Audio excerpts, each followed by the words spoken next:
So on Friday, I was asked to substitute in the CTR 5 class. That is primary, that's the younger kids. And to be honest with you, I'm really good with the youth, not so much teaching a little kids class. Now, I have a Sunbeam story. I love that experience, but it was a crazy experience. I thought myself too. So today, when my alarm went off, I tried to get everyone in my family up, but only my husband and my son accompanied me to church today.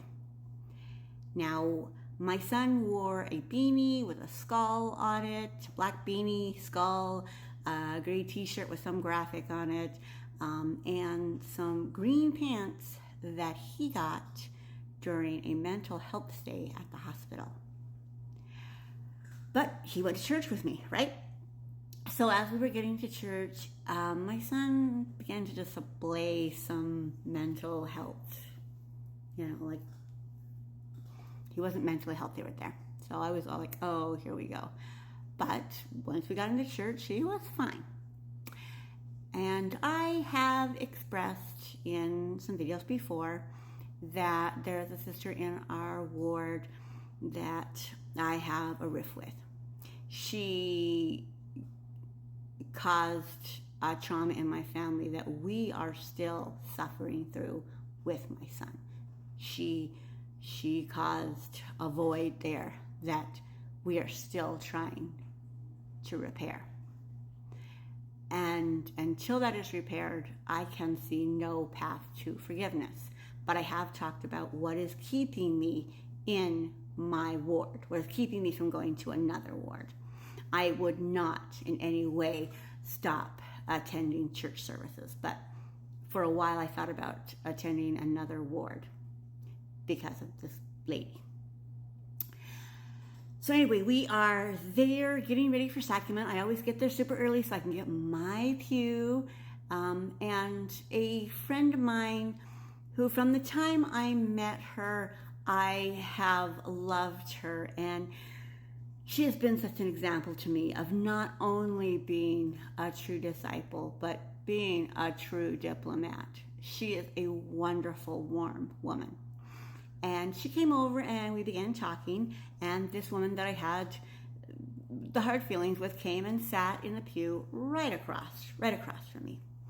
And so this wonderful friend of mine started to recount a story, and it is a story she had told me before, about a woman that was in her ward who she had a bit of a little tiff with, and then throughout their time in the ward, when my friend would get a calling, this woman who she didn't particularly like would always approach her and try to tell her, my friend, how to do that calling.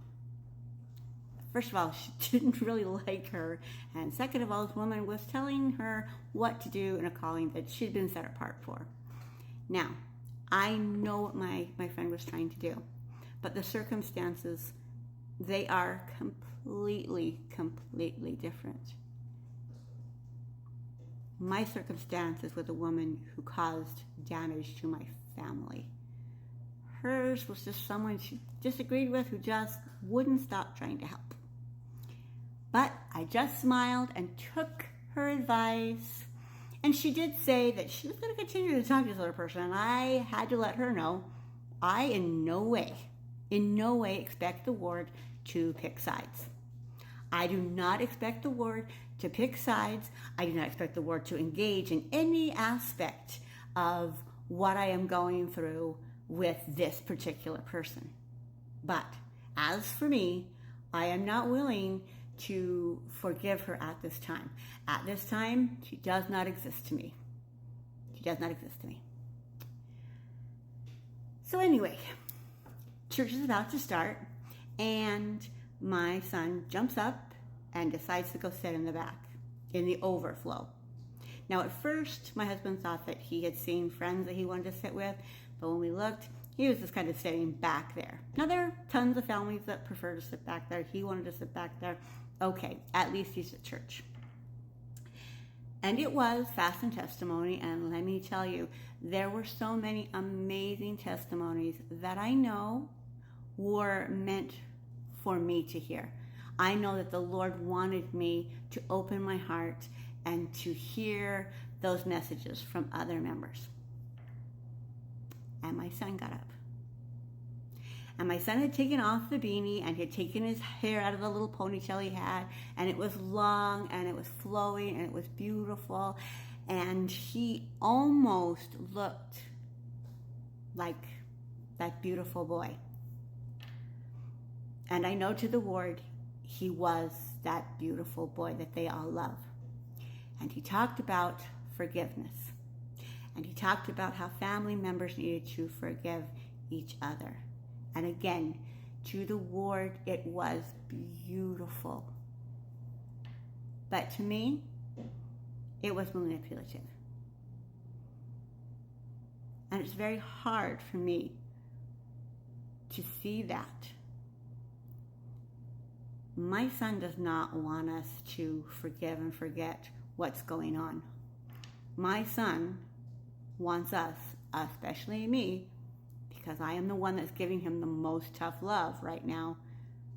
He wants me to accept the chaos that he brings to our home.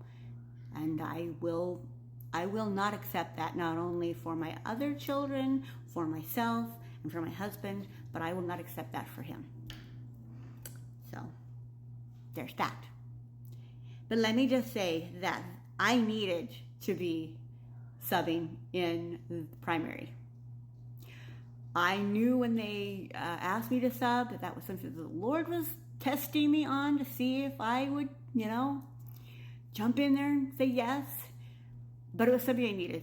The singing time, I love that. I clapped. I was being a little rowdy, but, my class was having fun. And then my class were kids that I kind of had some knowledge about. I mean, I knew their parents and I had a little bit of knowledge about them. So it was an exceptionally great class because, we were talking about spiritual gifts, and I asked them what Heavenly Father had given them as spiritual gifts. And when they couldn't answer, I was able to kind of put my input in there. Like one little girl, she couldn't think of anything. And I said, well, I know that you have been gifted with patience because you were at my house, you came with your mom, and then I talked to your mom forever, and you were so bored, but you were so patient. And she got this great big smile on her face, and she felt very seen. And that was wonderful. I had a wonderful experience with those kids. Would I take it on as a calling? Oh, please, Lord. I loved it today, but please don't give it to me for a full-time commitment. But all in all, it was a good experience, and it was an experience that I needed. There was a reason that I attended church services today, and I can see that. I hope everybody had a great Sunday.